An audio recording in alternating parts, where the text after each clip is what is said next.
নমস্কার বন্ধুরা, welcome to প্রমোক্তোজ আর্থ। আজকে আমাদের বিষয় রাজা রামমোহন রায়।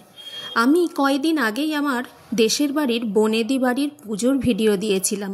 আমার সেই দেশের বাড়ি কৃষ্ণনগর গ্রাম, তার পাশের গ্রামই হচ্ছে রাধানগর গ্রাম, যেটা রাজা রামমোহন রায়ের জন্মস্থান। রাজা রামমোহন রায়ের জন্ম 22শে মে 1772, মৃত্যু 27শে সেপ্টেম্বর 1833। জন্মস্থান রাধানগর, পিতা রামকান্ত রায়, মাতা তারিণী দেবী, স্ত্রী উমা দেবী। এই শরতের আকাশে সাক্ষী রেখে সবুজের সমারোহের মধ্যে দিয়ে আমরা বেলঘরিয়া থেকে যাত্রা শুরু করলাম। আমি আলাদা করে রামমোহনের জন্মস্থানের উদ্দেশ্যে যাত্রা শুরু করিনি। রাজা রামমোহন রায়ের জন্মস্থানেই আমি বড় হয়ে উঠেছি, তার নামাঙ্কিত স্কুলে আমি পড়েছি, তাই নতুন করে যাইনি। আপনাদের সামনে, আপনাদের কাছে পরিচিতি বাড়ানোর জন্য আমি এই ভিডিও তুলে ধরলাম। দেখুন, আমরা বালি ব্রিজ, দক্ষিণেশ্বর ব্রিজের ওপর দিয়ে এগিয়ে চলেছি।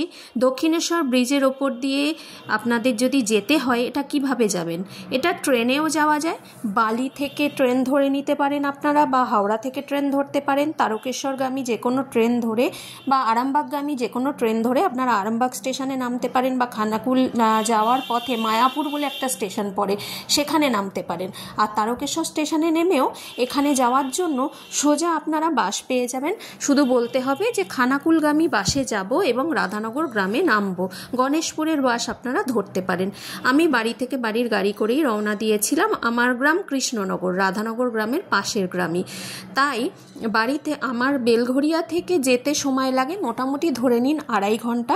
যদি আপনারা ট্রেনে বাসে যান, কম বেশি 3.5 ঘন্টা মতো টাইম আপনাদের কলকাতা থেকে লাগবে। খুব সকাল সকাল বেরিয়ে পড়বেন। আর আমাদের এই কৃষ্ণনগর, রাধানগর, খানাকুল এই অঞ্চলে কি কি দর্শনীয় স্থান আছে সেগুলো একটুখানি দেখে নিয়ে তারপর যাবেন। আমি আমার গ্রাম এবং পাশের গ্রাম সম্পর্কে বলে দিতে পারি। এখানে খানাকুলের ঘণ্টেশ্বর মন্দির বিখ্যাত। এখানে মা আনন্দময়ীর যে মন্দির রাধানগর গ্রামে, সেটা খুব বিখ্যাত।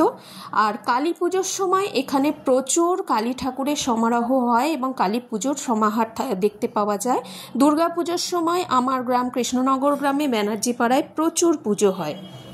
আমার গ্রাম কৃষ্ণনগরে দুর্গাপুজোর সময় বনেদি বাড়ির 4টে পুজো হয়।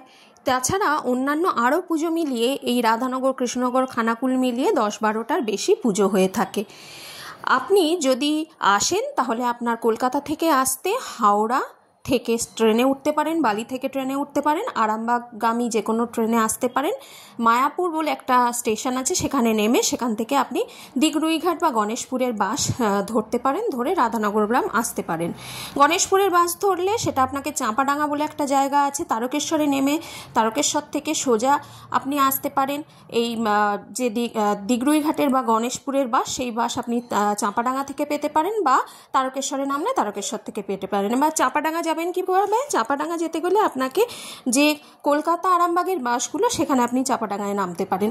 তো দিগরুইঘাট ব্রিজের ওপর দিয়ে আপনি যদি আসেন, একদম সোজাসুজি আপনি পৌঁছে যাবেন এই রাজা রামমোহন রায়ের বসত বাড়িতে। নাঙ্গুলপাড়ায় রয়েছে সতীদাহ বেদি, আর ওনার বসত বাড়ি হচ্ছে রাধানগর গ্রামে। এই দুটোই পর্যটন কেন্দ্র। তাছাড়া আপনারা যদি এই স্থানে আসেন, আপনাদের আর রাধানগর, কৃষ্ণনগর মিলিয়ে অনেক দর্শনীয় স্থান। কৃষ্ণনগর গ্রামে রাধাবল্লভ মন্দির, গোপীনাথ মন্দির, বহু প্রাচীন, 500 বছরেরও প্রাচীন পুরনো 2 মন্দির, যেখানে কারুকার্যের সমারোহ আপনার মনকে আকৃষ্ট করবে। আমরা এগুলো ছোটোবেলা থেকে দেখে বড় হয়েছি। আমি এগুলো দেখার জন্য যাইনি, এগুলো আপনাদের কাছে তুলে ধরার জন্য আজকের আমার এই ভিডিও। আমি দুর্গাপুজোর সময় দেশের বাড়ি গিয়েছিলাম, তখনই আমার মাথায় ছিল যে আমি এই ভিডিও আপনাদের সামনে তুলে ধরব। রাজা রামমোহন রায় ছিলেন নবজাগরণের পথিকৃৎ। তিনি সমাজ সংস্কারকদের মধ্যে অন্যতম প্রধান ছিলেন।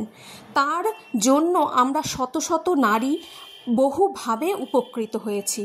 তিনি জন্মাবার পরবর্তীকালে তিনি এই স্থানে রাধানগর গ্রামে জন্মগ্রহণ করেন। এই তার বসতবাড়ি, এই তার স্মৃতিসৌধ, এই তার মেমোরিয়াল হল, এবং এখানে তার স্ট্যাচু রয়েছে। এই স্থান একবার পরিভ্রমণ করা, আমরা যারা ওয়েস্ট বেঙ্গলের বাসিন্দা, যারা পশ্চিমবঙ্গের মানুষ, যারা বাংলার মানুষ, যারা বাংলাকে ভালোবাসি, তাদের একবার পরিভ্রমণ করা অবশ্যই উচিত। কলকাতা থেকে মাত্র 3.5 ঘন্টার রাস্তা, যেখানে এলে 10 থেকে 12টি পর্যটন কেন্দ্র আপনারা পেয়ে যাবেন। তাই আপনাদের এই কিভাবে আসবেন, কতক্ষণ টাইম লাগবে, কি কি দেখবেন, সবটাই আমি এই ভিডিওর মাধ্যমে বলে দিলাম এবং প্রাকৃতিক পরিবেশের ছবি আপনাদের কাছে তুলে ধরছি, যেটা আপনাদের অনবদ্য লাগবে, অনবদ্য। দেখুন সবুজ আর শরতের আকাশের সমারোহ দুর্দান্ত লাগবে। আর যদি আপনারা শীতকালে আসেন তাহলে সেখানে তার সাথে বাড়তি পাওনা হচ্ছে হলুদ রঙের সর্ষে ফুলের ক্ষেত। এটা হচ্ছে নাঙ্গুলপাড়ায়, যেখানে উনি প্রথম সতীদাহ রদ করেছিলেন 1829 খ্রিস্টাব্দে লর্ড বেন্টিঙ্কের সহায়তায়।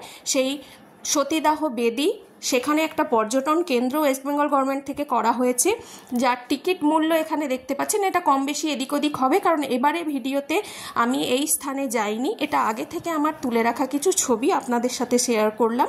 যেহেতু আমি জন্ম থেকে এখানে 18-20 বছর পর্যন্ত থেকেছি, তাই এই জায়গায় আমার প্রতিদিনই যাতায়াত ছিল, কিন্তু অনেক মানুষই এগুলো সম্পর্কে জানে না। আজকে যখন আমরা ইউটিউব, যখন ফেসবুক, যখন অন্যান্য সমাজ মাধ্যমের মাধ্যমে আপনাদের কাছে তুলে ধরার সুযোগ পাই, তখন নিজের জায়গা সম্পর্কে এগুলো তুলে ধরতে খুবই ভালো লাগে। আর আমের সময় যদি এখানে আসেন, এখানে কুইন্টাল কুইন্টাল আম খুব সস্তায় পাওয়া যায় এবং আম বাগান, বাবুদের বাগান এখানে অবস্থিত। আপনারা আসবেন, ভালো থাকবেন সবাই। অবশ্যই আমার চ্যানেলটি সাবস্ক্রাইব করে রাখুন। হুগলি জেলার আরও অনেক ভিডিও পরপর আসছে। নমস্কার, আশা করি আপনাদের সবার ভালো লাগলো।